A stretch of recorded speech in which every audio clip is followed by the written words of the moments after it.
I'm going to say something more exciting, but I'm not going to. I'm trying to not confuse the word. So, hello, Councillor. How are you? Apologies for absence, 2470. Do we have any apologies? Yes, I've had apologies from Councillor Davis, Councillor Hudson. Thank you very much. Are we okay to receive those? Yeah. Lovely, thank you very much indeed. Declarations of interest. To declare any disclosable pecuniary or other interests, any request for dispensation, report any gifts or hospitality except for those value of £50, and to report any inappropriate gifts or hospitality offered. Anything you should raise? No. No, lovely. If anything comes to mind during the meeting, please let us know. 2472, minutes of the previous meeting. I've got a set here which I'm going to sign if everyone's happy. Anything exciting that comes up from them? Do you want us to those? Yeah, are there any questions or queries from them at all? No, if anyone's willing to propose. Councillor Fuller got in there. Anyone willing to second? David got in there. All those happy to sign them? Thank you very much indeed.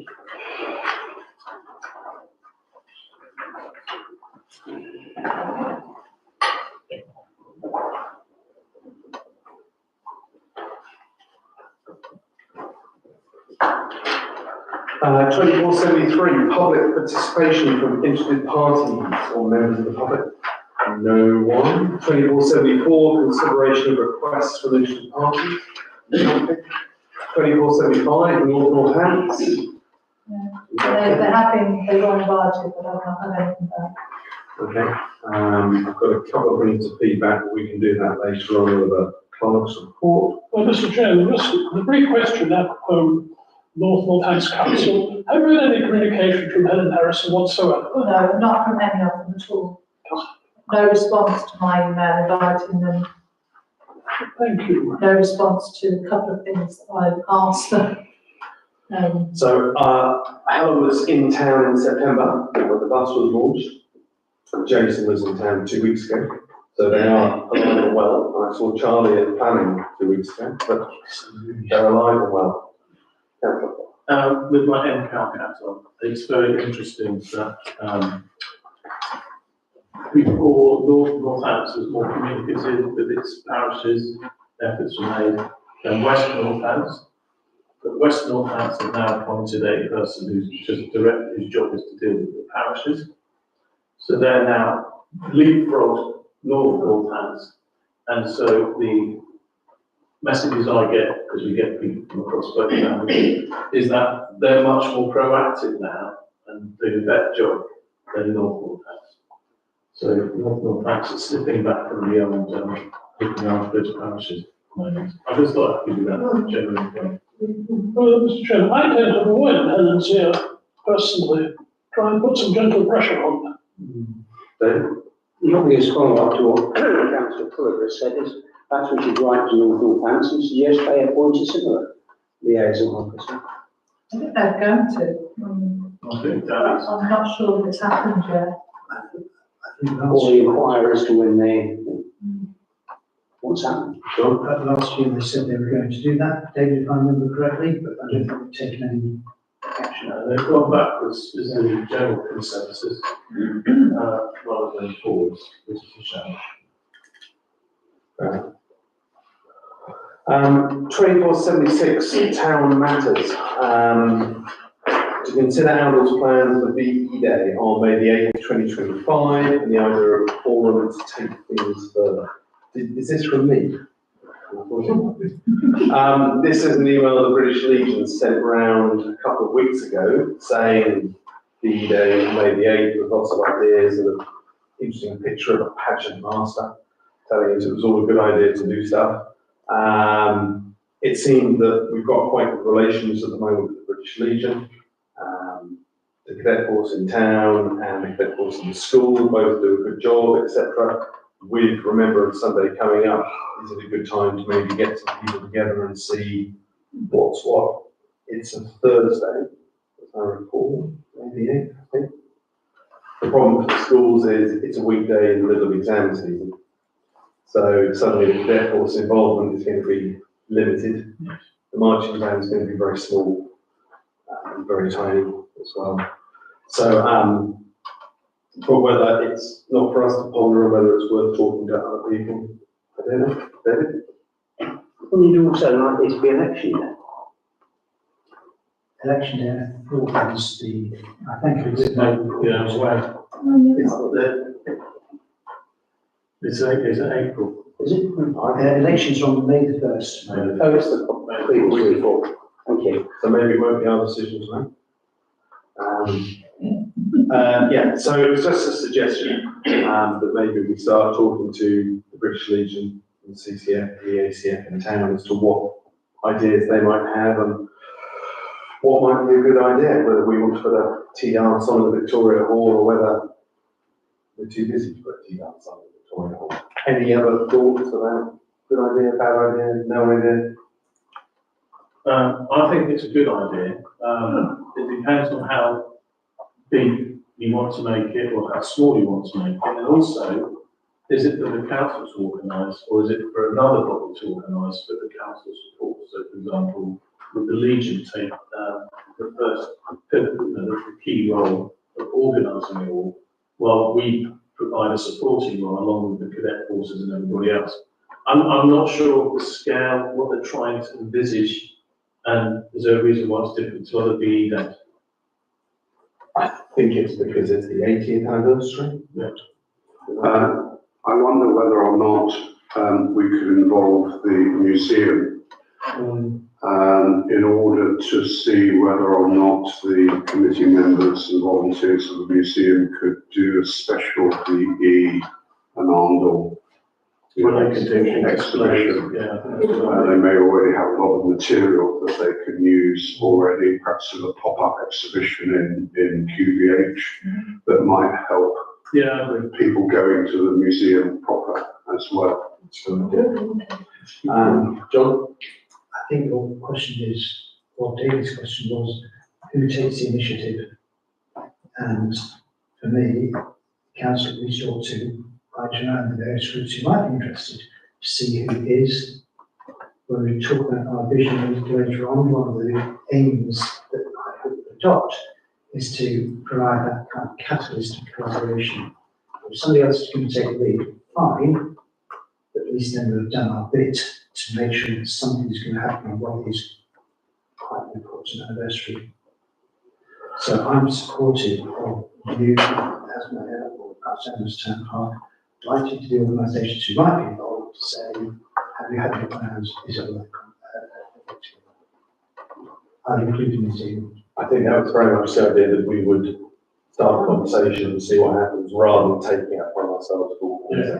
Oh, absolutely. So if people are generally happy that we start the conversation, we'll do that before we go away and see what happens. Let's find out. Lovely, thank you very much indeed. 247602, consider plans for Remembrance Day Parade and agreed purchase of a wreath. We've been talking to the British Legion quite a lot the last few months about getting things squared away, and as we'll see when we get to the annual advertiser section, we've sort of tried to publicise the times a little bit more to formalise the arrangement. So if you're new to the town, you can find out what goes on and when it goes on, etc. As part of that, we've also made arrangements for us to get to church much faster, and we can also sort of, I put in the mayor's report as well, take up a position in front of the old post office about 2 o'clock and have it just off the road. We can't stand on the road because if we do, we have to march with the parade. And I'm not sure we're ready to march in an organised fashion. So, but that was the general view. I think all the plans are looking pretty straightforward. I don't know if you've seen the emails that I sent to Stephen, because the event partnership people are a bit hot on our event management plan and crowd control and one thing and another, and also more detailed information about the volunteers that will be on road closures, which I'm hopefully I'll get that sorted. The only thing I did think of was the horse. It's not in my event management plan at the minute. The one we're not mentioning. Oh, we're not mentioning it. Okay. then don't worry, it's fine. We'll talk about that. Okay. Just on that basis, there's also, you said that, Stephen, the volunteers video that they have to watch now. Martin's Law thing. I've sent them the, Protect UK, counter-terrorism online stuff. Yeah, we're not talking about the roof, and obviously I agree with the purchase of the roof, but in terms of the planning, I don't know whether it falls on our shoulders or somebody else's, but I seem to remember from previous years that the first responders are always there. And you'll see that there's a letter in 2 items to come. The first responders can't be there on November, so I don't know whether there is a necessity to make provision for that, given the number of people in the centre of town. Good question. We haven't been asked for the event. We've not invited them to attend the event officially. They attend the event, whether that's They're replayers, aren't their replayers. Well, of course they are, yes. So we've never invited them, and we only really talk about first aid being, Okay. first aid box and inventory. I don't know, because I've never seen the management plan or the risk register for the event. And I was just pointing out that had that been part of that. Yeah, if we had them past, in then we play need as to a make rest, we'd never invited them. You mentioned the wreath. For VJ Day, instead of getting a plastic wreath from the British Legion, we got a locally made real wreath. It was seemingly well received. It accidentally was the style of a Burma wreath, which I didn't know it was, but it was, which on VJ Day was particularly appropriate. The British Legion have sent us some plans, I think, which we can share with the local supplier. And it was nice having a real wreath. It was particularly nice when it was windy and it didn't blow over. But the fact that it could then be effectively reused again seemed better than the plastic wreath that was just thrown away. So my proposal would be that we go back to our local supplier again for November, and the British Legion are broadly happy with it. So it seems better to use a local supplier, keeping the money in town, and not using plastic where we can. That's everyone's amazing to it. Thank you very much. I'll send a picture to them. We don't get a Burma wreath again. 247603, consider a request to clean the war memorial. We've got an email in front of us about this, which I've only just seen.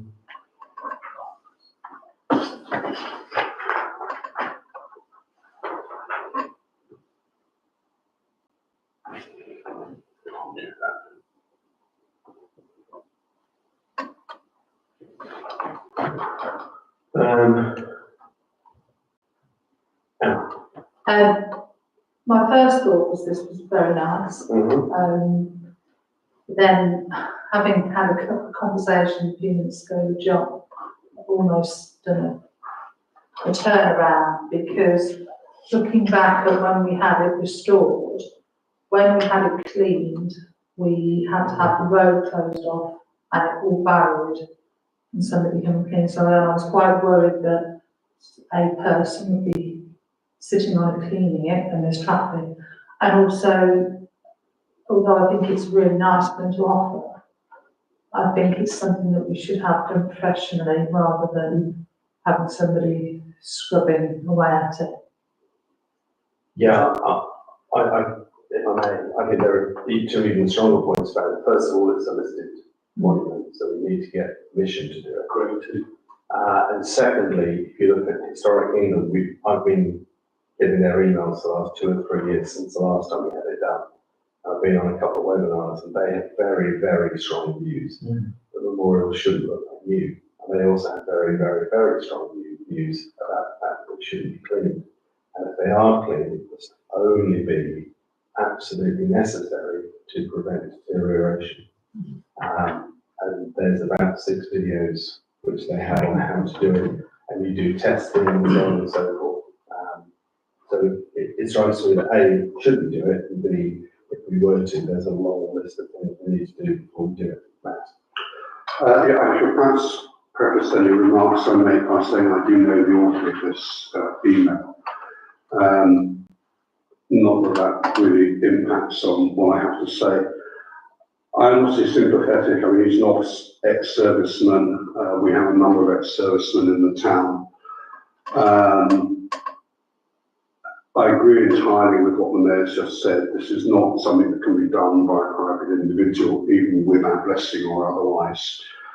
I'm actually, as wearing my head of estates hat, I've actually looked at the War Memorials Trust, who take very strong views about this.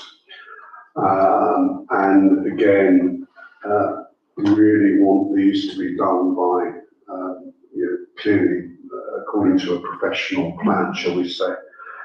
The War Memorials Trust also make money available for the cleaning and maintenance of war memorials. You can apply for grants. They suggest that the normal grant they give is up for about £5,000, but they expect there normally to be a 50-50 outlay.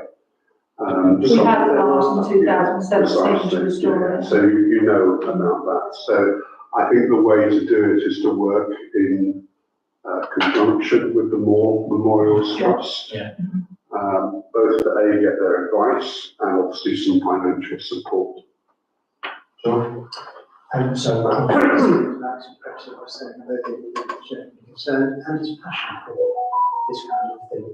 What I would wonder about is whether we get, as has been suggested, the War Trust involved, but ask in replying to him, thank him for his interest, ask whether he would want to get involved on our behalf by working with the War Trust to get the thing sorted. So he's not getting his hands dirty, but we're engaging with somebody who is engaged with the community and having his involvement with its repair. I think if anybody's going to engage with them, it should be us, as it's our war memorial, and we're responsible for it. So maybe keeping tangent Yeah. involved, but I'm not saying take responsibility, I'm saying just make sure he has some awareness of what's going on. So I think given we had it done 2017, yeah. 2017, so it's only 7 years ago. And a lot of names were added as Spal said earlier. And that was the first time it was probably clean since it was put up in 2020. It's certainly something we should look at. We should certainly look at the War Memorial Trust to get their recommendation, look at historic even. But I think we should probably write back to the residents and thank you very much indeed. Over the next year, which it probably will be, we'll look at taking steps, and it would be nice if he'd come on the journey with us. That's fair enough. Yeah. Rather cliche. Are we all okay with that? Thank you very much indeed. 247604 to receive a letter from first responders. This was sent to me and I also put it on the agenda tonight. It's no surprise, it's them saying for all sorts of reasons they can't offer help with us anymore. We think we've put things in place for our events coming forth, but it was also a chance to thank them again for all the work they've done in the past. And I suppose also make ourselves aware that one of the points they made to us when they were in here talking to business association, when they were talking to a finance group before, is it's going to hit their fundraising a little bit. So we need to be prepared suitably to help and support them in the future.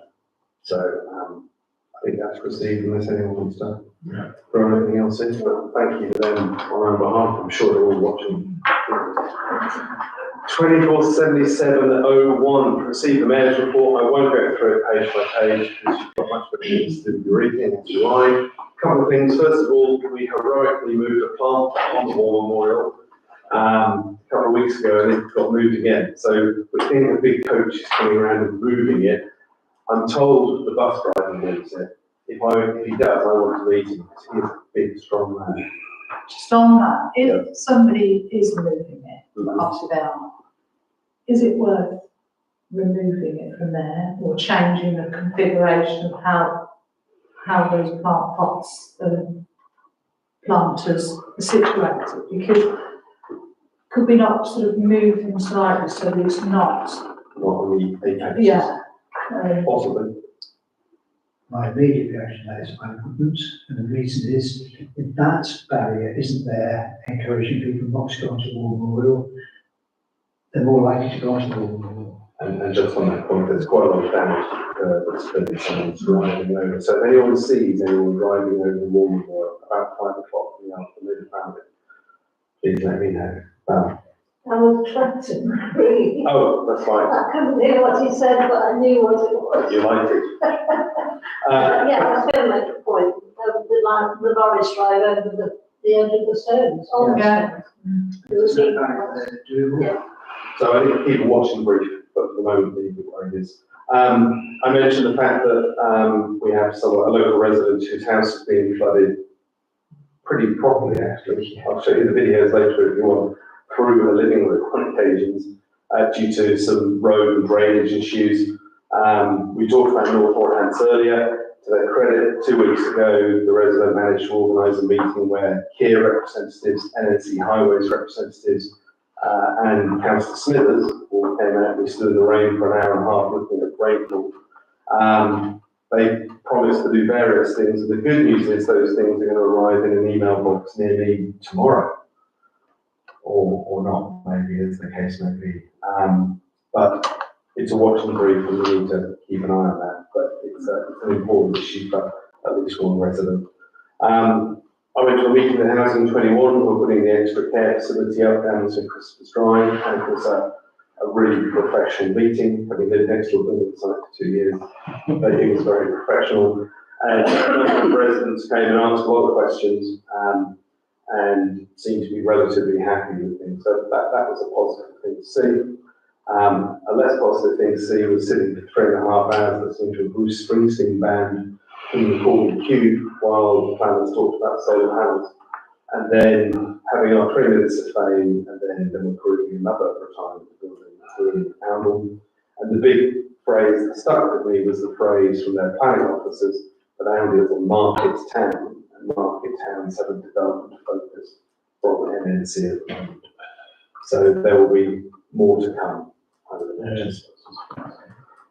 Rupert. In fact, on that one, the Herne Road application, which we opposed, got qualified approval subject only to the developers satisfying the planners by 2nd December that requirements. Therefore, on 2nd December, I intend to contact NNC planners to discover what the decision is. Just on that basis, they were very clear on the night that because of the cost of the build, they seemed to say that there was no need for affordable housing within the project. There was also no need for it to meet NNC's own parking standards. And they also made the point that they'd done an affordability study with the developers, and there was only going to be £27,000 profit on the whole development. And therefore, 27 available for any Section 106 funding, which would cover medical and libraries, and my favourite one, money to fund the monitoring for the need for a sustainable travel plan. So not just monitoring the travel plan, but monitoring the need for it, which I imagine would disappear quite quickly with consultants fees, who then say, but isn't it? But that's just me being a cynic. Well, inevitably that money will be available both by way of Section 106 contributions and anything that the Integrated Commission Board are able to provide would be relative peanuts. Spread over very many other things. Therefore, I don't have to continue to work on Councillor Jill Mercer, who actually has a seat on the ICB, with a view to keeping the need for the new GP premises firmly in view, so that when central government turn on the tap and provide the ICB with more money, we're in with a chance of putting up a good case. Lovely. Thank you for your continued dogged determination. And happily, I've known Councillor Jill Mercer many a long year. She's a very well motivated and hard worker. In fact, a mathematician by discipline. She had me, in fact, next university. We need to move on. Yeah. Thank you very much. 247702, sorry, any other questions on the report?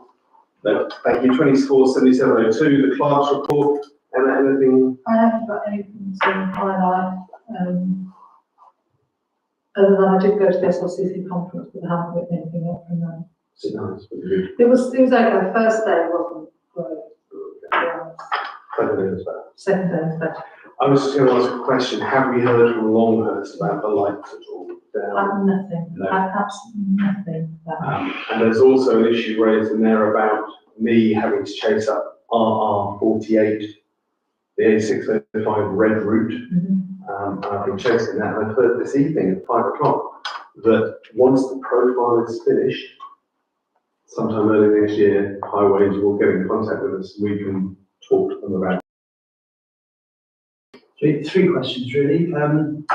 Can you report to install 8 charging points? You were to, I think this was you, take more information from the company about what that means. Have we done it? Has any progress been made? We have done it, we've done it a few times.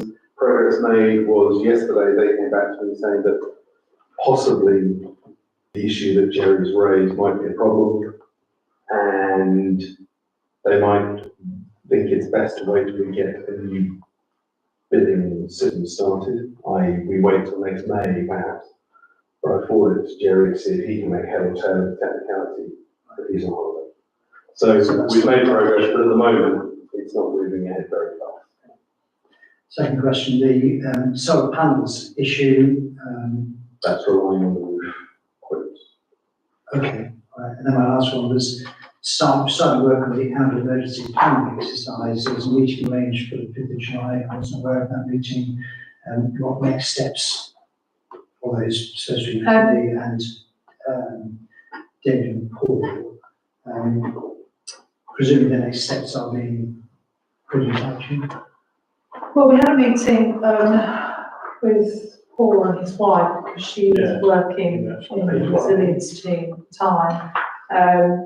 And the next step is to get the organisations within town together to sit down and discuss it.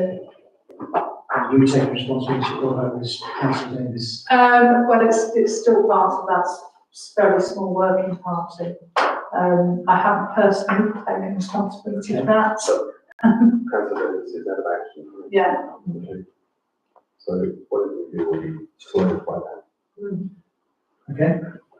There's Just on the Longhurst, I spoke to a few of the residents over the last month and one today who just passed chatting to them. They've already been trying to get this action, and they again went to the council sent to Longhurst. Longhurst basically said, yes, we know, yeah, we can't, that's it.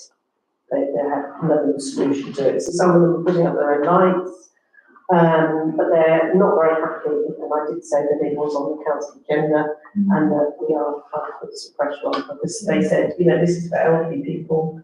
As soon as the clocks change, they become prisoners in their houses, and it's very unfair. So I think if you haven't heard, is it worth doing a follow-up? I'll follow up again, yeah. I have no response. It's been quite a few weeks. we had a very similar pattern of behaviour to a previous life. Yeah. And is it worth copying, can you copy anybody else into it, or even the council? I mean, there must be a duty of care, that's the thing, they must have a duty of care, somebody must have a duty of care for these people.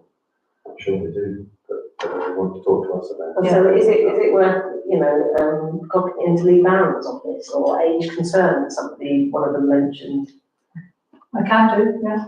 just to try and put a bit of pressure on them? So copying Lee's office and we're doing it. Yeah, I'll do that. Lovely. Okay, thank you. Thank you very much. 247703 to approve the Fletfield Working Party Memorandum of Understanding. I have it here, which I presume means I have to sign it. Yeah.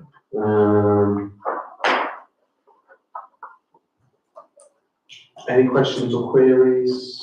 No. Typos, that's all. Yeah, I found with cutting the grass. Should we change it before we start? Is that, what is that? With curting, not cutting. Cut. Curting. Sorry, what's my change? Let me just, It's paragraph 3.2. Second bullet, point, Second bullet point, mentioned. No, not this one, I'm cutting this one. Full stops and see the on Yeah, I think I've been changed to cutting. it's still, it's cut on the original one, and there's another one as well. I've got cutting. Yeah, cutting's on this one, curtain's on what we got to say. Curtain's I on think- curtain. I think it's been, I think I corrected it. You curted it. Did you also correct 3.3 on the court? It's a good check. Sorry. 3.3, we've got an initial time frame. initial. I've got initial, I'll change that. Yeah. My version's right. I'm proud of my Just you version. sign it. The only thing I was going to ask is, we need to have a separate account according to this, flat clear funds. If I- No, I think it was explained that the funds would be within the town council account, for ring fences, their funds. That fundraising will be included on the Estates Committee, funds will be held in the 75. A separate OTC account, so does that mean we have set up a separate account, or we hold it ring fence within OTC as a separate line? It doesn't mean, it means that there is a clear budget line within the account, that's not a separate account per se. That's fine. So, I'm going to propose that I carry on and sign it, now that it's got all the stones. Correct. I do have a serious question, which is, what is the legal status of that association? Have you got legal status to sign this? Is there something we can see if it goes wrong? Is there something we can undertake if it goes wrong? I'm not aware that Cleverfield's Association has legal status, they would just I doubt very much that there is any legal entity behind it. so do I. Do we care as a council for agreeing memorandum of understanding with the legal status body entity? And maybe rather than saying signed by, we should say signed on behalf of. And then arguably the person who signs it is the person who is responsible. No, that means I'm signing it on behalf of Angle Town Council. Hang on. I think your situation is slightly different because we exist as a body. Yeah, I think my understanding is most of the sort of financial liability lies with us. Most of the responsibility lies, And allows Glenfield to do some stuff that we, and insurance wise, it applies to us as well. I think all the legal concerns lie with us. Really. Yeah. And I think the key thing is that we have a veto on anything that they propose. Yeah, Curtain drive. our decision is fine. Yeah. In which case we're fine, I think. So I propose that anyone willing to second it? John got there just away, or we all okay to approve that? Yeah. Okay, let's actually sign away, curtain away. Moving forward. Sure.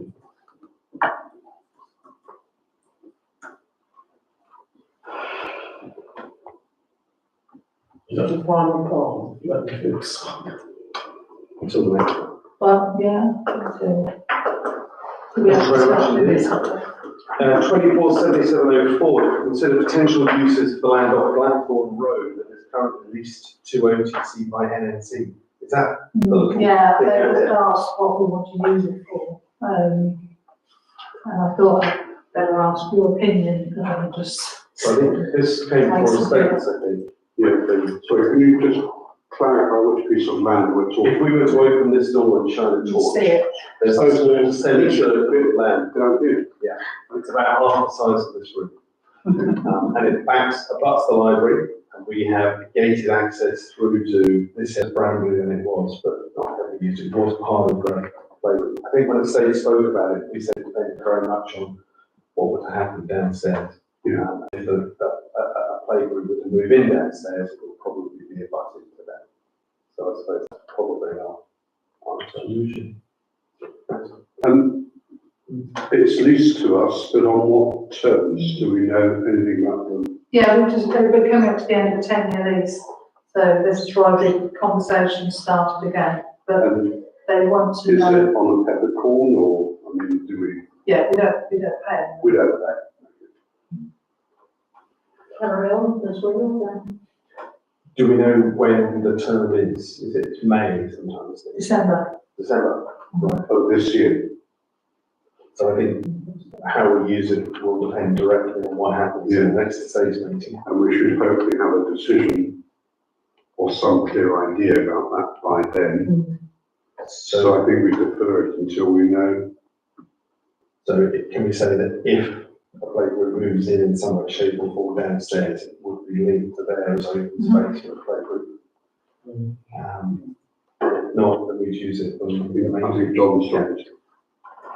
Have we read the list of liabilities attending to us? Well, we're supposed to look after it, keep it neat, tidy. It's as simple as that. Yeah, there's nothing else, yeah, Has there's the nothing. state seen the lease or Obviously can't build structures on it or anything like that. have the state seen the lease? So, Has the state seen the lease? Presumably if we're going to sign the lease, somebody's. well, it was 10 years ago, so it was probably, it would have been. So my point was. What's everybody looking at your face? If there's a legal, if there's a legal. I can't remember there being like. Hang on, John, the estate would see it in November. Sorry. But we haven't seen it yet. So that's answered the question. Thank you. Oh, Yeah. All right. So are we okay with that as a way of moving forward? Yeah. So hopefully if the states get something decided in November, we can move forward on that. If not, but can we ask Lisa to see if there's a copy of the lease for us to see in November? I've got a copy of it. 247705, to receive a report on the MCAL AGM and make decisions on next steps. I think this is from you, John, Yes, thank you. and the key thing is the elections and new council.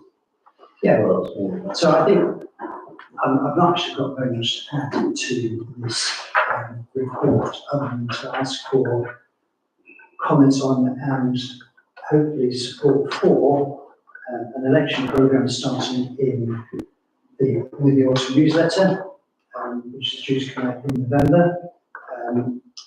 Some ideas that were put forward included pen pictures of existing councillors, which I think would be a good idea. I can have some volunteers back, I'll be inviting to you separately, just to give people who might wish to stand as community-minded individuals what kinds of things we get up to. And I'm sure everybody on this council has achieved something in the last 4 years. We should promote that in an aim to get more councillors for the May 2025 elections.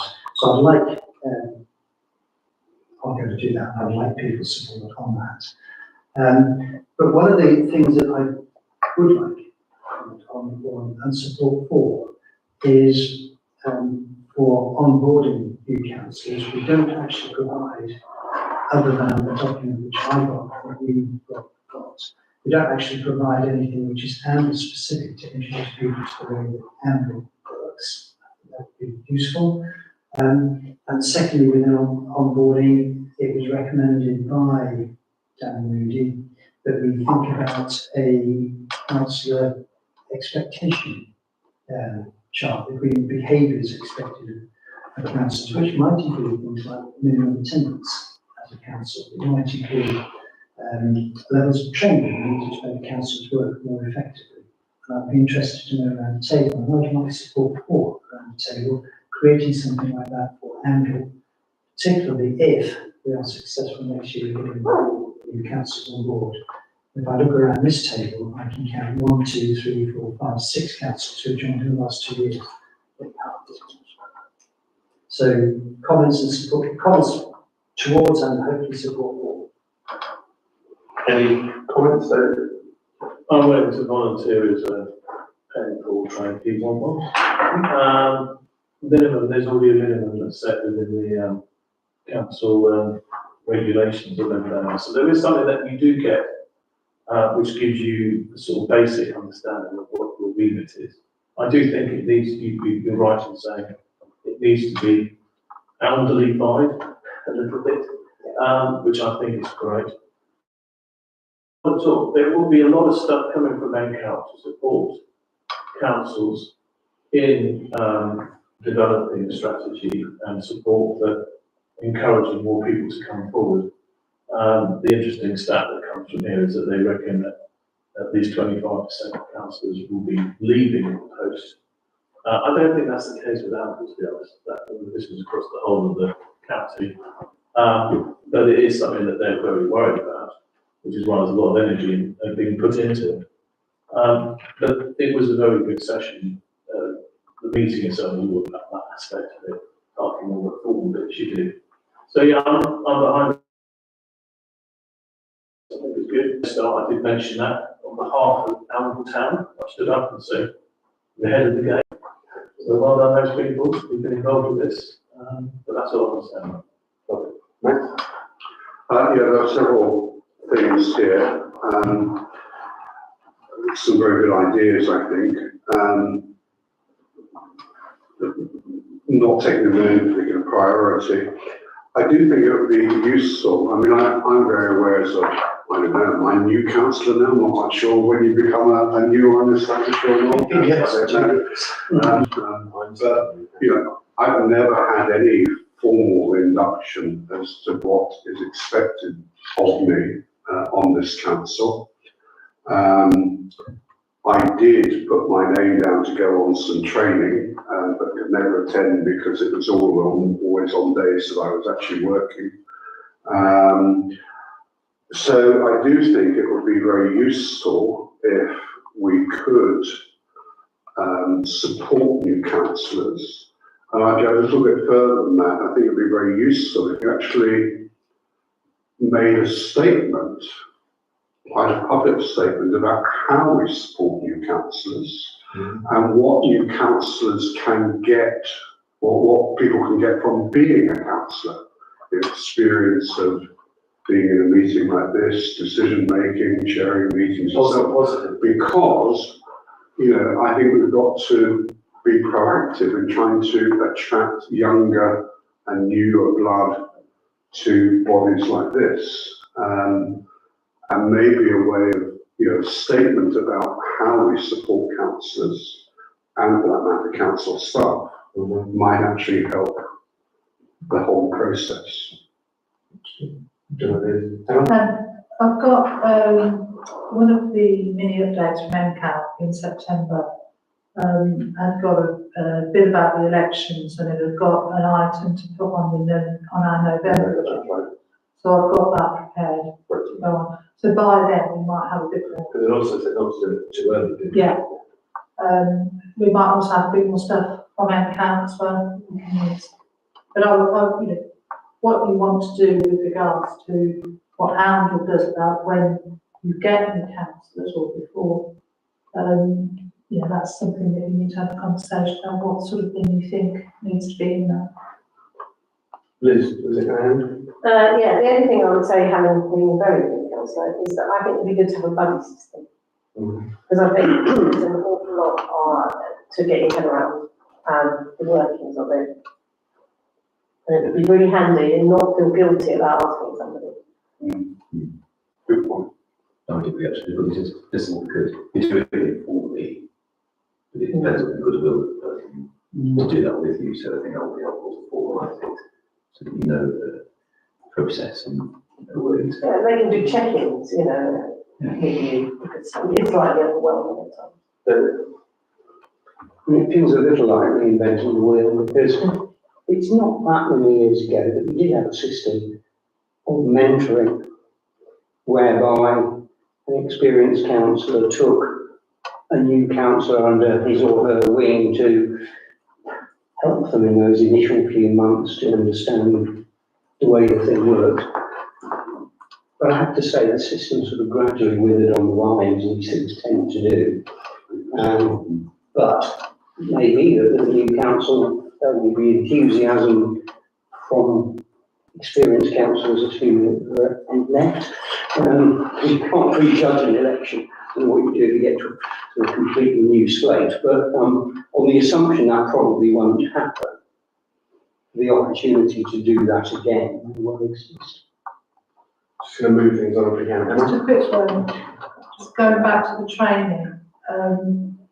After a Flying Start training course is a useful one, but it's just the initial basics. The other training they offer, individual training on various different things, is really useful, and it's not just about the training. You're also hearing from other new councillors as well, so you'll get a lot of questions, and so I know I do send it out periodically and don't get many people coming back. Just on, I read it because I'm a very good morning, I read it every time, and every training course I want to do is during the working day. And if you're employed, you just can't do any of the. They do try the popular ones, they do try and do in the evening as well. Yeah, but when you've got council meetings, duty nights, etc., it's hard to fit in all of them. And just, you look at it, you think, well, so I've never been on a single training. I've tried, I've applied, but they won't move. It's the same experience for me. I signed up, I just couldn't go. That's really nice. So in an attempt not to prolong the discussion, hearing is general support for the creation of some induction programme. I'm hearing general support for training, but I think we have that as an expectation of new councillors that everybody goes to at least a start. We should make representations to end council, make it available to councillors who work. If we're looking for younger councillors, we need to be supportive of them too. I want to, for me, I'd have this done before May. Nobody knows what's going to happen in May. It may be some experienced councillors we have who will not be standing in May. It may be some of the experienced councillors we have will not get elected if they were contested election in May. So for me, this is something that needs to be done before May. So I hope I get support for that. But I'll get underway. I think I've got that support. One final question is, some councils publish attendance records for councillors and county councillors. Do you think that's a useful idea ahead of the elections? Sorry, John, can you just repeat that? Yes. Attendance records? Some councils publish attendance records. Oh, right, for councillors yeah. and county councillors. I think we should, but I'm interested in what the table things. Just quickly, no, not a second. Sorry, just very quickly. Sorry. Oh, it's really nice. John? I wouldn't agree with that because there's lots of reasons why people can't attend. We had this discussion on the table. And I think the raw data is not always the right thing to do. Okay. And I think it is a dangerous thing because there could be many reasons why you miss a meeting. Okay. And it's not your. And everyone's apologies are recorded. Yeah, I mean, and I've had one person in the whole time I've been here ask me for a year's attendance. That's all. One person outside the council. Yeah. Okay. Mhm. Any other thoughts? I'll not get scored. Okay, then we'll leave that one. So what more decisions do you need from us, John? I don't think I need any. I'll email everyone separately here for support and take it forward. Just a tiny quick thing. Would it be a good idea to get a couple of the newer councillors to sit with you and maybe one other? Because you, being fresh, you're thinking of things that you might, you have questions, and from that you can base the sorts of information that you want. Exactly the process I'm going to go through. I very much support the idea that has been put forward by the clerk. The only other thing I wanted to raise, there are not really any specific questions, but I think your last paragraph about the evolution is a nettle that we are going to have to grasp at some stage. And I don't think now is the time to talk about it, but we do need, I think, to have some views about how we might react once this begins to kick in a bit more. I agree, but I think let's not panic just yet. I raise it because it was mentioned. I think it could become an important thing for the moment. Don't know what it is. But as we get closer to it, we'll know more. One question for me, you said you wanted to pen portraits for the November newsletter, what's your deadline for that? End of October. I didn't say that today. Just send an email 2 weeks. 247706 to approve a request from Circus Jeanette to use a recreation ground. Actually, they've already put posters up because they've approved this at our last meeting.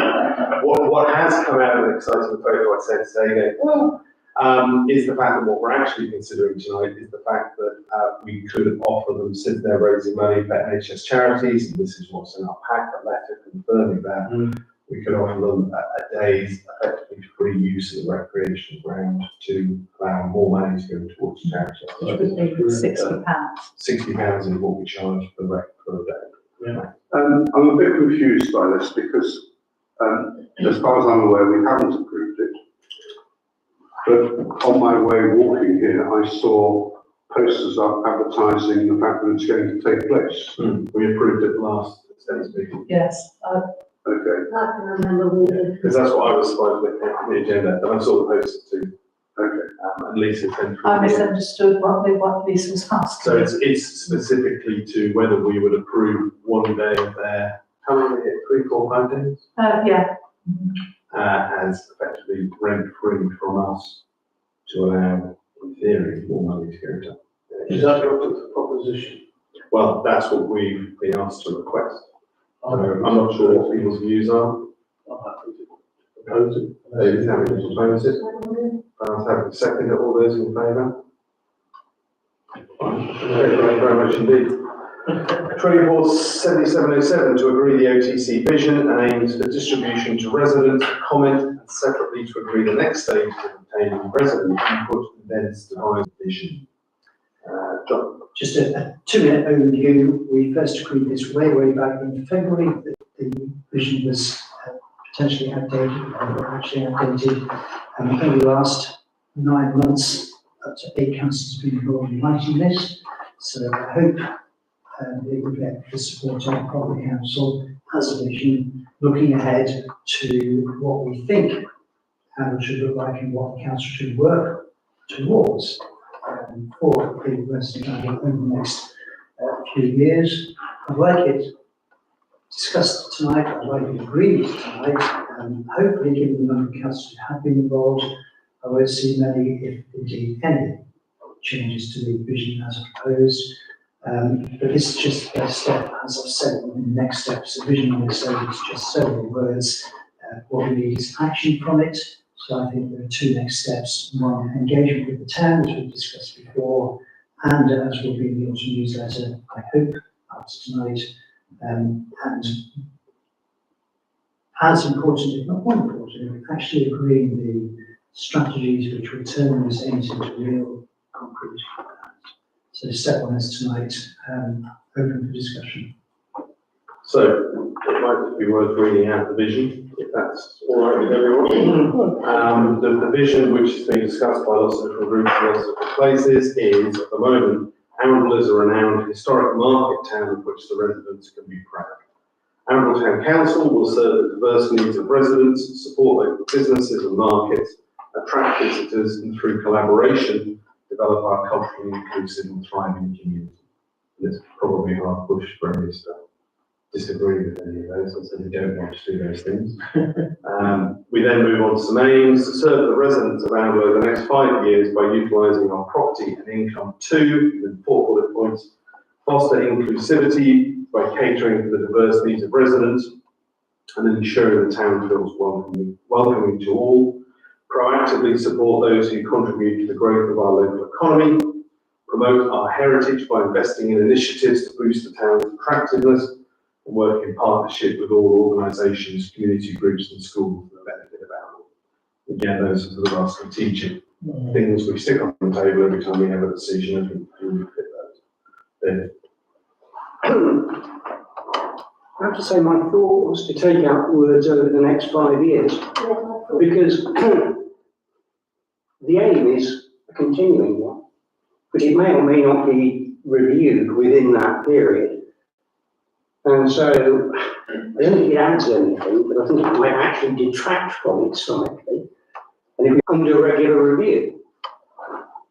And I think that's a better way of putting it than saying that it's a programme over the next 5 years, because the instant question is, well, what happens in year 6? Any thoughts on 5 years, keeping 5 years? I agree with I agree. David. My grandchildren will immediately pick colours in that and say, oh, you going to stop after 5 years? Something like that. That's one. Just very quickly, I don't want to get hung up on this because it's a very minor point, I think, in many ways. We originally didn't have a timescale in there, but eventually, I was persuaded we should have a timescale in there, because if we don't have a timescale, then there's no real impetus or urgency or incentive to get on with some of the strategies there.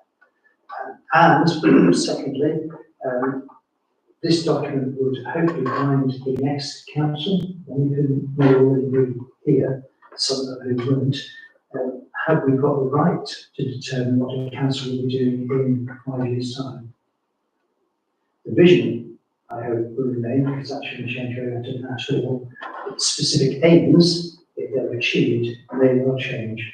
And so, if I were here and re-elected, or whatever the phrase is, in 5 years' time, sorry, 4 years' time, the year before the next council, I'll be saying, are those aims still valid? So by adding a timescale in there, it behoves the next council to say, in 4 years' time, are they still valid? So I propose that it remain there, but I'm not going to get hung up about it, because there are more important things in there. Just on that point, this is a draft vision at the moment, and the decision for us is to sort of start nudging it forward, one of which is to put it out to the public domain, more public than the thousands of people watching this, and also to talk to council officers and staff about their view of it as well. So is there enough feeling that we axe the 5 years now, or is there enough feeling that we keep it?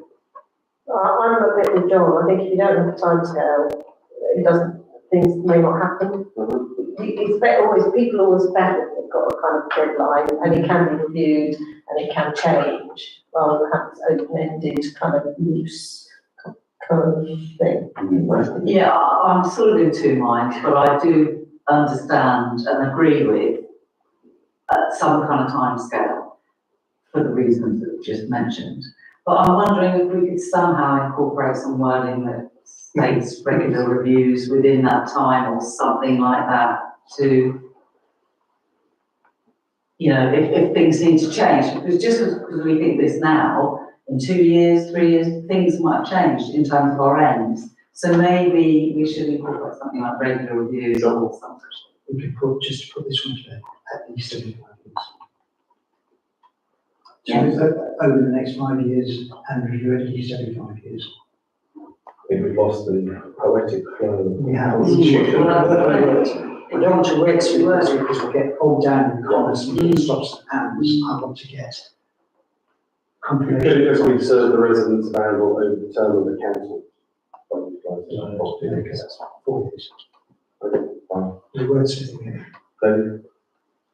You spent a long time getting this far, and you've had lots of discussions. Therefore, send it out as it is.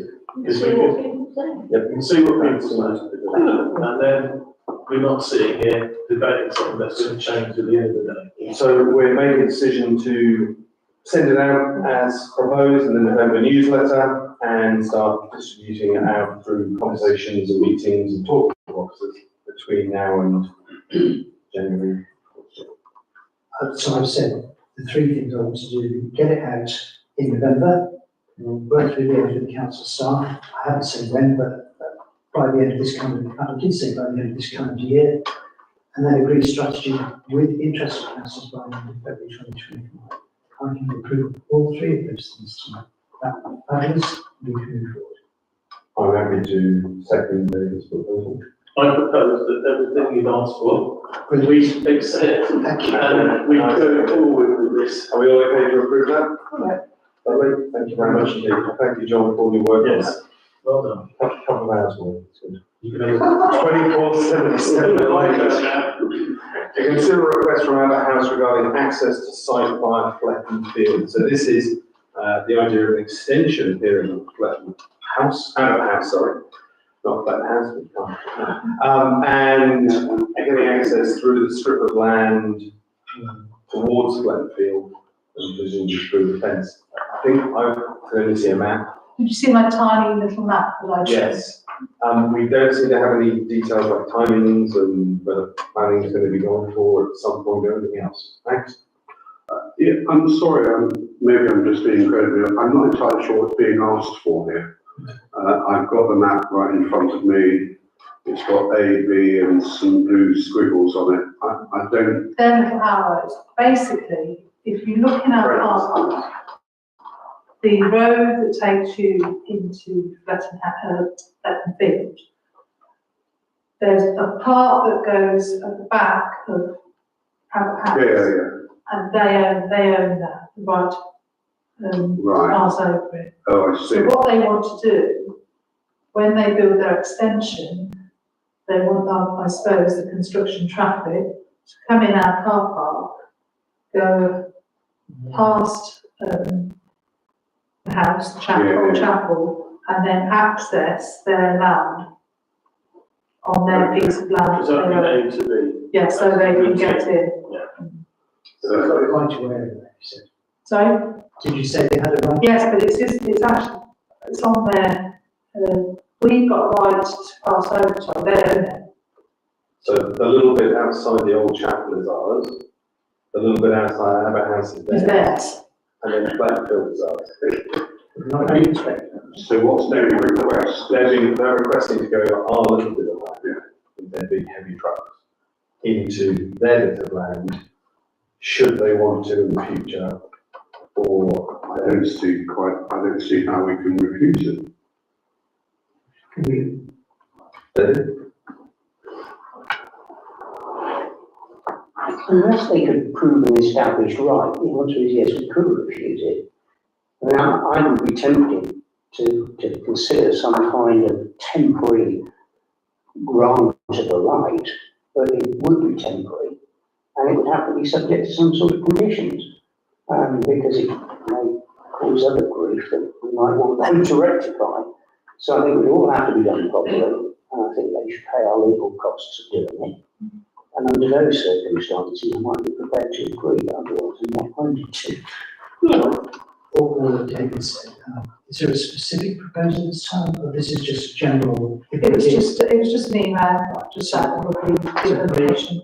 For the applicant, saying we want a formal proposal, if ever you do want to use the land, and it will be subject to a contract, which includes making good. Thanks.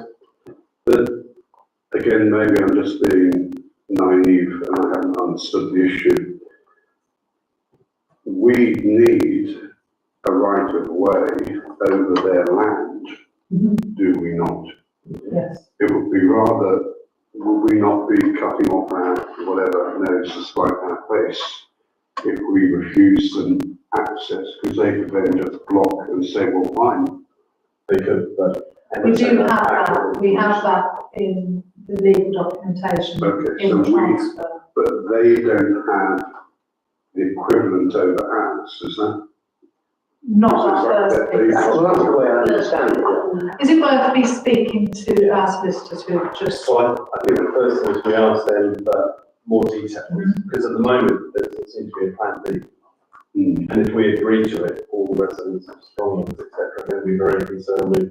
And again, I speak as an interested party, having lived next to the stuff to you, there's some pretty big lorries, and they make an awful lot of mess. And if you were coming out in your mobility scooter, more than inch, it would be big. So I think there needs to be a bigger conversation with them about details of what their alternatives are. And then how we're moving forward. But No, my thing is just the other residents in our outside as well, but we need to consider their needs and they need to be considered. so, and presumably they've got a plan. they have done already, I think. She has come with some groups, Lisa said, she seems to think it's 3 extra rooms, but she couldn't fully remember. But it has come, they have got that. It doesn't need to be more formalised, agree that that's what needs to happen. So more detail, please. Do you want me to also just contact our solicitors, just to say that we've been asked, is it? Please. Thank you very much indeed. 247709 to consider who should own the Christmas lights. This is from me. Christmas light celebration. Well, it won't be me because I'm working, unfortunately. We decided it's 3:15, I think. Is that right? 3:40, 3:40. Is it dark? I can't remember. It's the middle of the afternoon, and some of us unfortunately work on Saturday. So much as I'd love to own the Christmas lights, I'm driving a buggy carrying injured people around. So the question was therefore, who, is it someone from inside the council, outside the council? No, what, who knows what? We could include if we like. We could ask the Vice Lord Lieutenant. We could do, she will come and do it. We could ask Stephen there, we can ask anyone else. I'm not fussed, so is anyone desperate to do it? I'm not desperate to do it. If we can't find a celebrity, then I will do it. Lord Lieutenant. Lieutenants, yeah. I was going to make another suggestion, if I may. Yeah. Is that, no disrespect to me or to the deputy mayor, but I'm not sure that our street cred and pulling the power out of Christmas market is that high. I'm sure it's Okay, that's fine.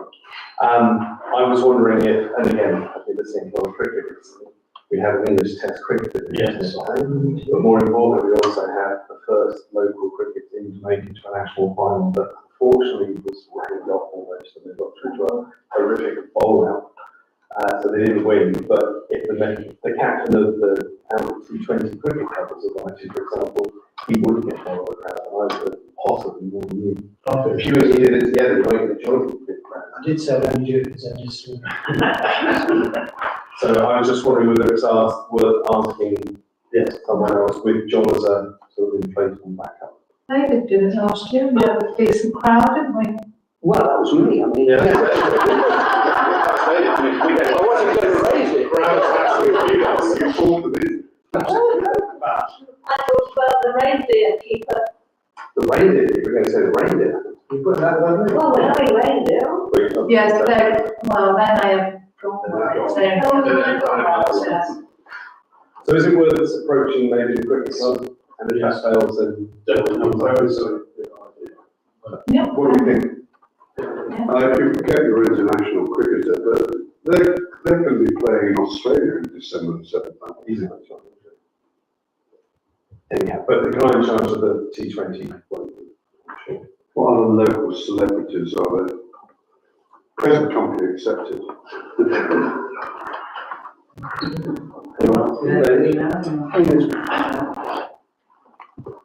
There's a group of actors who live not that far from me. But I don't have particular connections with them. It was a real time to go. Perhaps we could all turn our minds to it.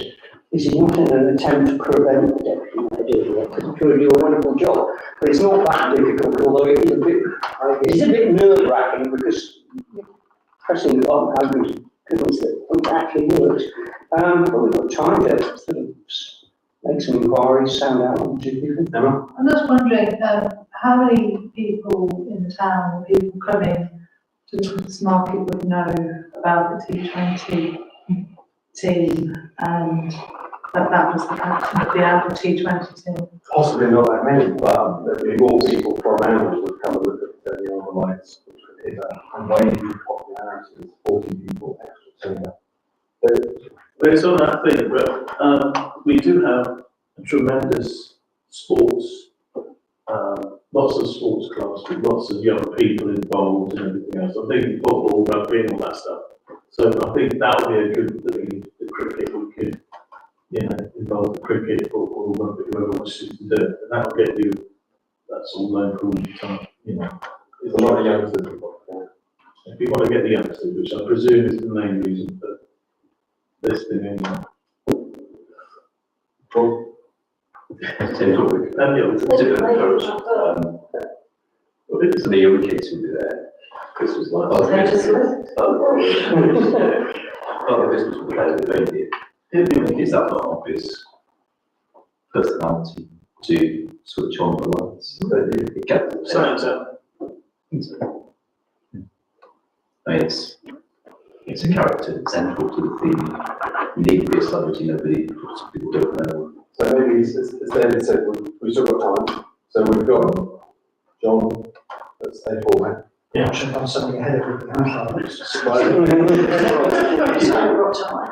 actually going to be 7 or 8 weeks ago. Yeah, that's not on there. If you're going to get a set list of these celebrities, you have to move because they may. So So get booked up. So my suggestion would be that we pencil John in regardless, and if we come up with any good feelers between now and the November meeting. Is this dress the centre for? We can decide that in November. Is that okay? Are we okay? So John would do it. We put out feelers between now and November, and keep in contact with each other, we can see if anyone else is better. That would be good. Thank you very much indeed. 2478 financial matters, 247801 to approve the monthly accounts. They're all there for us to see. Any questions or queries? I propose that we approve them. Then I'm going to second it. John seconded it just in time. Everyone okay with that? Lovely. Thank you very much. 247802, the proposition and the schedule of payments for September 2024 as presented. This item are paid up. Any questions or queries on those? Again, I'm happy to propose that we pay them. David got there very keenly, seconded it. Are we all happy to approve those? Lovely, thank you very much indeed. Highways matters 2479 to receive a speed indicator device report. I don't have time to have it tomorrow. I'll try and do it tomorrow if I can. Any questions or thoughts on the speed indicator device? Seems to be working. Low speed, I've seen. Yeah, average speed. The only removing them regularly is one of the big points, selling what's people are surprised by them. Our second one, is it now up and running yet? Not sure. I'm not sure, to be I certainly honest. haven't seen it I around. know there was an issue, we've had to buy some more batteries because the batteries were not holding their charge, so not of the new one, the old one. Just on that basis, there was a conversation about moving it to the Barwell site. Bridge. Yeah. We've gone backwards and forwards, Barwell are broadly not unhappy about it, but Emma's just got news on it. Yes, because it's obviously not in and we can't add it to our licence. So if Barnwell has a licence, they could consider adding it to theirs. But I also noticed that there are no streetlights on that road at all. So a post would have to be installed, but it would have to be Barnwell that does that, not us. So it looks like we're keeping it. I did contact the clerk, not heard anything back. On that basis, 247902 to review the October 23 transport report. Again, this is just me putting it back on the agenda, I suppose. It's been a year. We've done quite a few things, quite a lot of low-hanging fruit, as they say. But maybe it's now time to focus on some of the harder stuff. We've touched on lots of the harder stuff, but most of the things, they're things we can't do on our own. So we need to get approval from highways or go into consultation or get people to do things, etc. So the ones that came up to my mind when I was looking at it again are the idea of some shared pathways to help cycle. We've got some around the George and linking some other paths up with that, even just raising it on the agenda. We've been talking to NNC about the Greenway. We haven't got very far with it. They haven't got very far with it either, but they're still quite keen to talk about it. So there might be some mileage in that. Formalising the 20 mile an hour extension in the marketplace in the centre of town. I went through some of a very interesting 20 to 20 conference last week, which had some really interesting examples. But again, the key message was all of the power lies with highways authorities. We're not one of those, so we need to keep talking to NNC, and maybe the ideas of some raised zebra and raised public realm works in the marketplace on Blackwell Road. But again, that's all highway stuff. So it's just whether we think it's worth pushing on with it, with the acceptance that we may not get that far in the next year. Then, Well, it seems to me that NNC have the power. There are 3 NNC councillors, Port Handle. As a working party, we should be meeting with them. Mind you, if their response to that is anything like their response to this meeting, it may not be particularly successful, but you can only ask. And then I'd rather hope that we could persuade somebody like Sarah Barnwell to come out and go on a walking tour around with us as we actually bounce these things off her in situ. Hopefully with the support of one or more of the NC councillors. Just on the basis, Sarah's been very good at coming and looking at stuff, and she always says 10. So one of the things I've learned over the last year or two is that highways alone can't do much without Kia, and Kia can't do much without highways. So we just have to have two people in the meeting so they can agree it, and the Kia are coming to a walk around next week. So we've got better relations with Kia at the moment, but I think the point about NNC being part of the group makes sense. Max, first. Yeah, I think my thoughts really follow on from what David has already said, in that this has been around for a while, an awful lot of work, primarily from you, Ian, but also with contributions from others, has gone into this. It's had a consultation period as well, and I think what I'm asking, following on from what David has just said, is how do we actually move it into an action plan with some clear statements about what needs to happen to make some of this work, including obviously talking to NEC, and maybe with some time frames. It's just, there's a danger it can remain, it's a bit like the vision statement, it can remain a draft or a kind of working document for quite a long period, and it's about how we push it to the next stage. And I think, as David has already said, meeting with NCC is a critical part of that. It's just following on from that. Yeah, I think it would be really helpful, because at the moment it's like we've got some good ideas, we want to do them, but there's slightly nebulous. What would be really nice is to know what is that first, put in order, what's first, what's second, what's third. And then you've then got targets to achieve. And the first one doesn't work, fine, move on to the second one. But we have a priority list of what we think is the most important. I mean, is it the shared path going down Blackpool Road? Is it the 20 mile per hour speed limit? These are the things, but that's the message I want to get across. Put it in order, a priority. Sure. Many years ago, I was first starting out as a business manager. Somebody said to me, the importance of strategy and the purpose of strategy is to allocate scarce resource.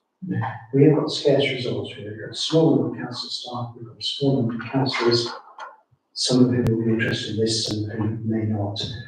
The whole purpose of the vision thing and to come up with strategies is to say, what can we do, what's achievable within what timescale? So I'm fully supportive of a lot of that stuff and I've done somewhat with you on it. For me, it falls out of what we create as a strategy for the council in the next 3 to 4 years, 3 to 5 years, whatever the timescale is, to make sure we can allow ourselves the resources to follow up some of those actions. And so don't forget, they don't put on journals, they become goals and aims with timescales, given the allocated resources. So fully supported. Here, comments made by Councillors Chaplin and Shearer and Fuller. And I think this is part of the whole vision process. What are we going to do? When are we going to do it? Who's going to do it? By when? So this is not going to get wrong. Yes. I think the idea of putting it into some kind of order, what is the biggest impact on the town? And also the road safety. Are there, I mean, in the old days, I don't know if this exists, our councils used to have road safety specialists. And when you think of the school children that wander aimlessly around, they are my biggest worry, that they're going to get knocked out. So is there pressure there that we could put in on that front? I don't know whether they will exist in one kind of road safety. And until there are more accidents. Yeah, that's what we seem to work on. So the only place in Hamilton that is regularly monitored by highways is middle of Blackpool Road, for the death that there was recently. 2 or 3 people have been hit on their bikes and cars and perhaps all within 20 metres of each other. And it's purely accident based, which is what's going to come out of the group profile. So, but again, and it comes to the next point about kick-off of the session. by getting Kier and highways on the ground 2 or 3 times together now. For example, the trees in the marketplace, things are slowly, hopefully happening, so it feels pressure on. Just on that basis, at the moment, the Transport Working Party is starting with 4, one councillor left, unfortunately, one councillor died, so it's David Knight at the moment. It will be good to get some NNC involved, but if anyone else would like to join and just do a bit of prioritising up. John, thank you very much indeed. Thank you very much. We'll look at prioritising and see what comes, and maybe contact Jason and Charlie and see what they'd like to get involved. Thank you very much for your support. 24/79/3 to consider attendance at the Kier drop-in session at Amber Library. I've been to one of those, it's very nice. Yeah, but again, there's lots of people take notes. And not much happens. So it's not clear to me from the agenda nor this PowerPoint slide what the purpose of this drop-in event actually is. Clearly, something like the boss photos now, and they say, yeah, the boss photos. And then they tell you about the delivery strategy and things. And one of the good things that came out of the last one is I met one of the operatives who put me in touch with someone else, and he's the guy that's fixing the trees in the marketplace. So it's, the big benefit is us being seen, I suppose, and networking with the people who actually have the money to do the job. You have to contact them to make an appointment. I think councillors were asked to last time, but everyone else just popped in. Okay. So if anyone, have they got time? And it is just council, isn't it? It's not to members of the public. I think they prefer councillors, but there were a lot of members of the public last time. But there were councillors from other parishes who came in and talked about potholes and I was there. And lots of notes were taken. So if anyone is free and available on the 29th,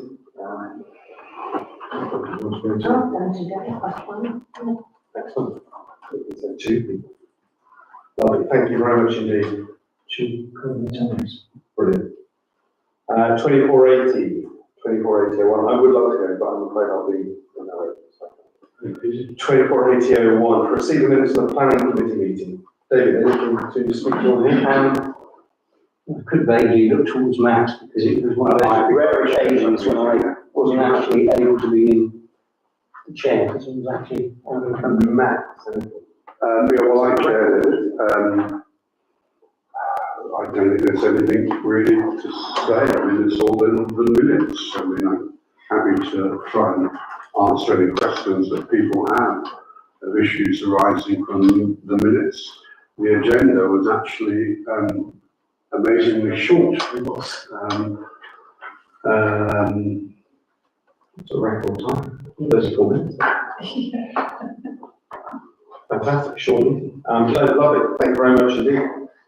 2480-101, Which I also did. And I just repeat what I just said. Take any questions people have. Any questions or queries, Manuel? No, lovely. Thank you very much indeed. Next. Okay. 2482-01, the Market Working Party. Receive the Market Working Party report and survey summary. Thanks again to John for pushing this on and to Rob for his work on IT technical skills. 120 responses to a consultation document. Must be a record in the country. Any comments or reports? Do you want to support with it at all? The reports, I think we'll have a better report for the December meeting. But just to say that as with the transport committee thing, there are lots of actions in there. We won't have time, we haven't got resources to cash to do all of them. So it will be a question of sitting down and prioritising what can be done so that we can do things well. Do things well rather than what it is talked about. So I think it's been good for us to be seen to be around the market as well. And that's probably done well with them. 2482-02 then, to consider a change in the trading hours on the Thursday market. There are various bits of paper being floating around with different finish times, etc. And so the suggestion, I think, is to put the farmers market and the Thursday market on the same footing with a sort of formal 2 o'clock finish, and then a pack-up time for traders to disperse. It's partly to have a formal cut-off and partly to open up market.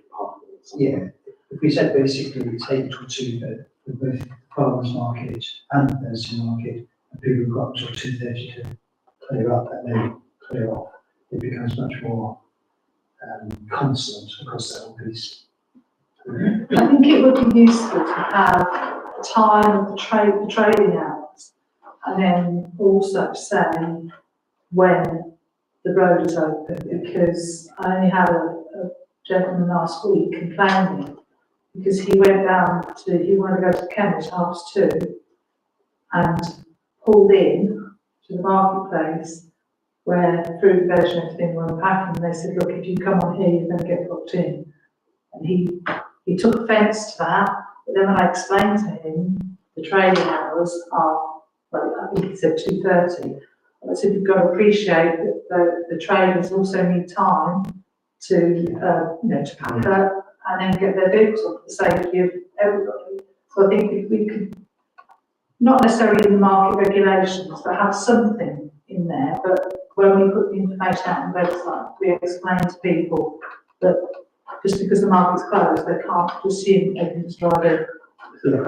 We have discussed this before, and I think just to sign saying market closed 2:30, marketplace open, market closed 2, marketplace open 2:45. At the moment, the website says that the marketplace is shut till 6. Yeah, that's the official. Which is crazy because it's clearly not. And if you say something and then don't abide by it, people very quickly take liberties all the way through. So let's be clear. I think 45 minutes for some of the traders is not quite enough. We'll make it happen. Thoughts, next? Well, I was going to make a very similar point to that just made by Emma. I think you just need absolute clarity, and I mean absolute clarity, on 3 times. When does trading stop? When do traders have to have packed up by? And when does the road reopen? And they're actually at 3 separate times. That will stop any issues. Do we need a more formal closing and opening system? I think at the moment it's working. Yep. What happens is when, as soon as, let's say, a trader goes off to get their vehicle and comes back, unless somebody doesn't put that road closed sign back instantly, somebody will try and drive it. I mean, it is quite remarkable that people will do that when there's all that chaos going on, but they do, and that's when it causes problems. I mean, I think we should say 3:30 is when it's open. 3:30 when 3:30 open again by 3:30. very clear the marketing hours were 8 till 2. Traders pack up by 3, road open at 3:30. Put that on the sign. Yeah. I think it might be worth as well asking the traders if they think that that's enough time for them to pack up. Well, we discussed this at the markets working, we discussed this at the markets working group, and the only store which is still open after 2 o'clock is the household goods man, or I could spend time looking to see how many people buy from him after 2 o'clock. Very few.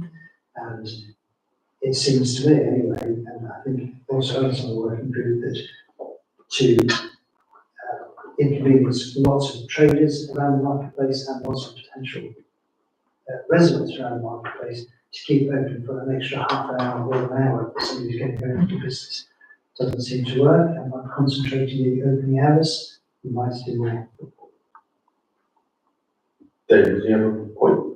Well, I was only going to say that I think rather than introduce this unilaterally, we do actually need to make sure that the traders are happy with the proposal. And it may be that particular gentleman that John's just mentioned might be incandescent at the thought that he's going to get turned up at 2 o'clock. So I think we do need that clarity But we and then publish it. But I think we need to make sure that we've done our homework first and we consult properly. And to follow that point, do we know the full process for changing the hours?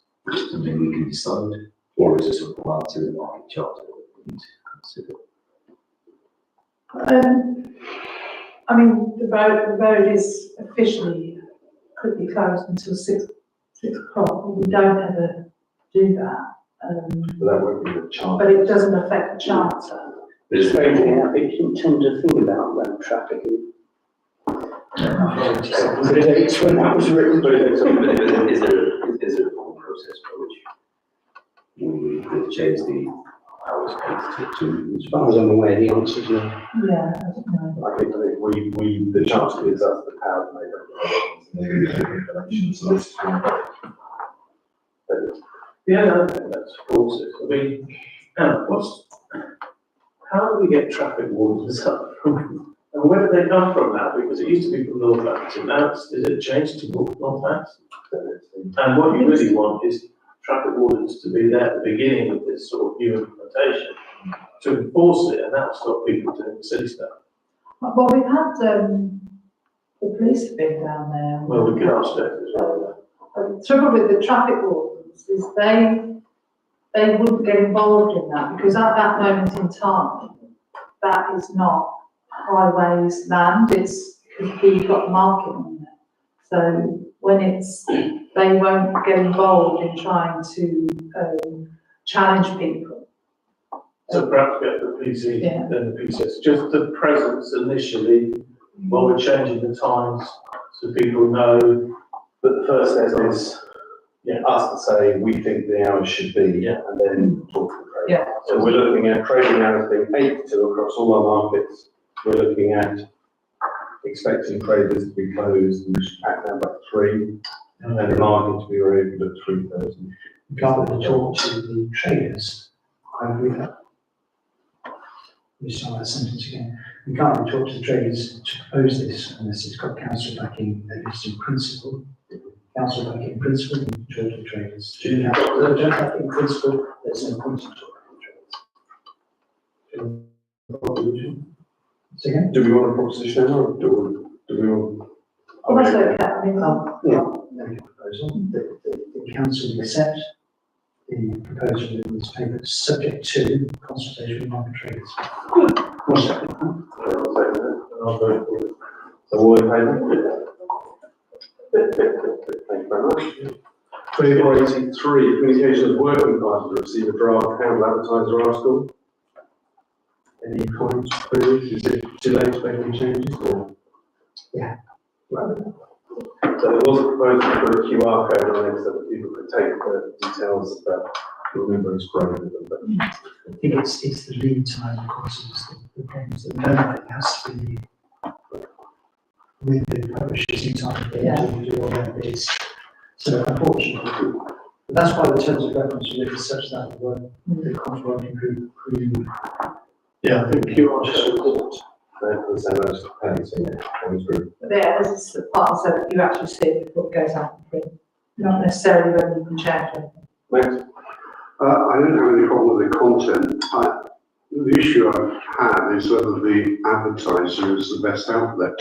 A lot of people I know just simply put the advertiser straight in the recycling bin.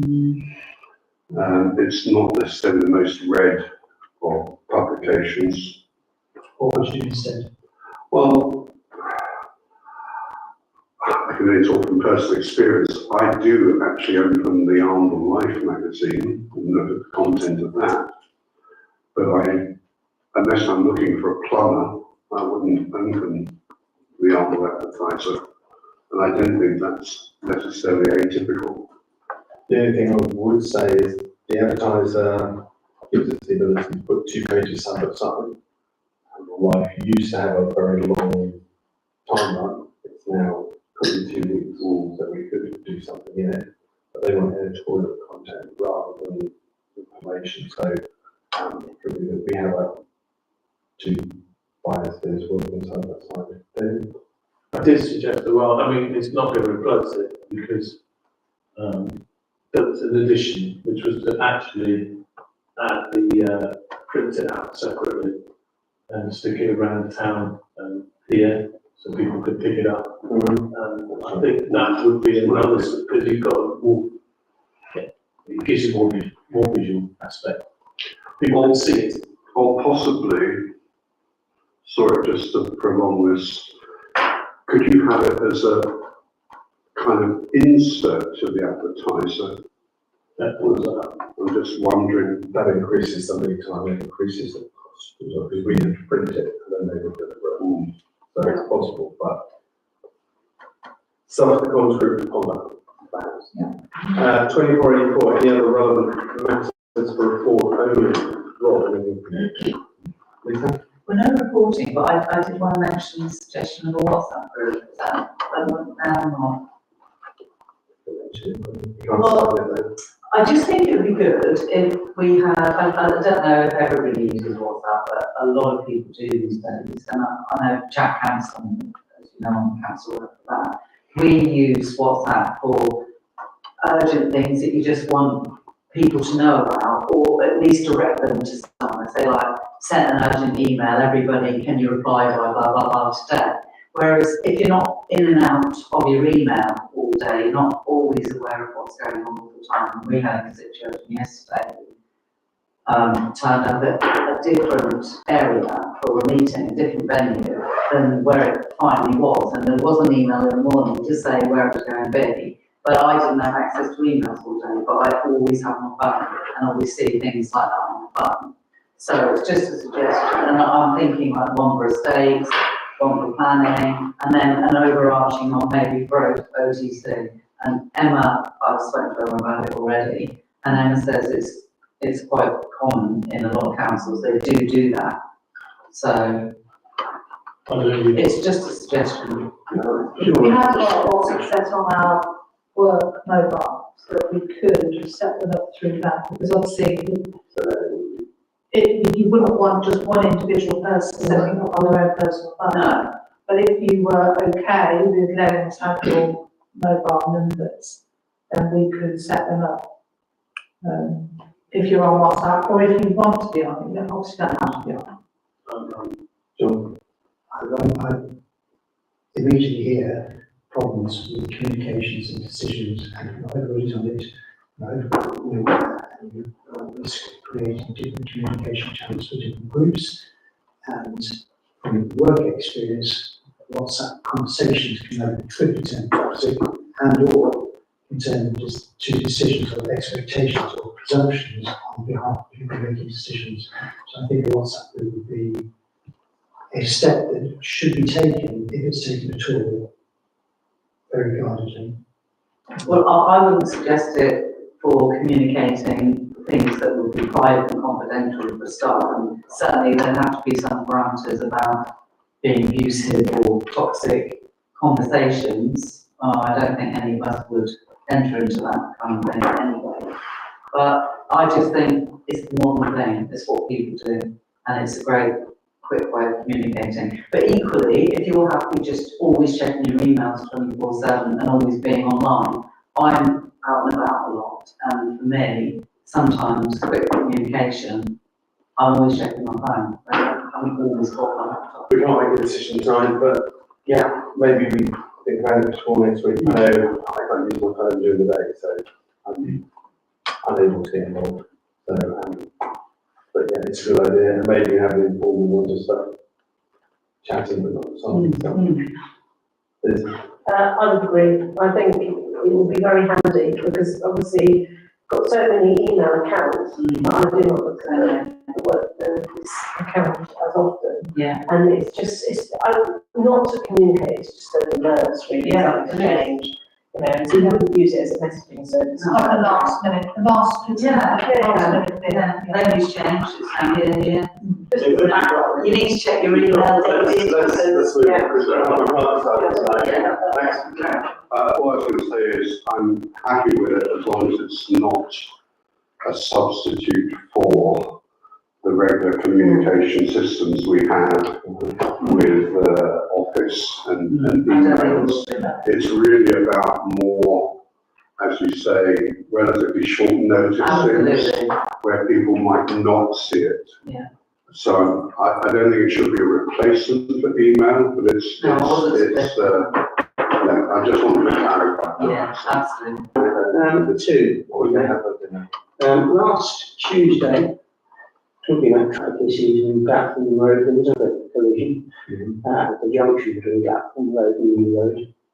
I think one of the problems with that is where cars park both on the road and on the verge, because you come to the top of New Road and you look right, and frequently you can't see. And the only way you can see is to start pulling out. And I have no idea whether that's what happened, but I have a feeling it probably is what happened with the accident last week. So I do wonder about, A, some sort of yellow lines for some distance away from that junction, and B, something to prevent parking actually on the verge. But it's problematic because some of the houses that are there don't have access to parking. But I think it needs looking at.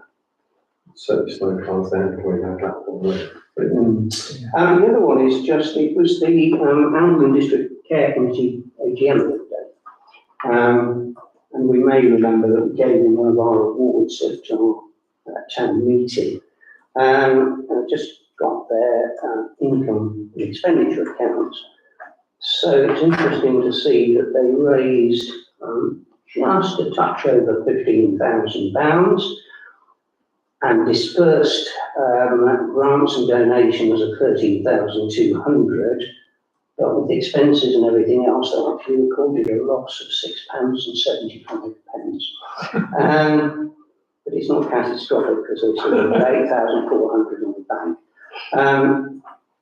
But I thought that as we have supported them, it was worth bringing that to your attention, and I did suggest to a committee member that perhaps they might want to send a similar report to their AGM. So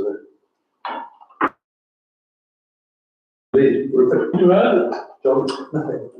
Mine's personal. I was absolutely thrilled to find that all the potholes in Bassett-Hall Road were filled all in one go.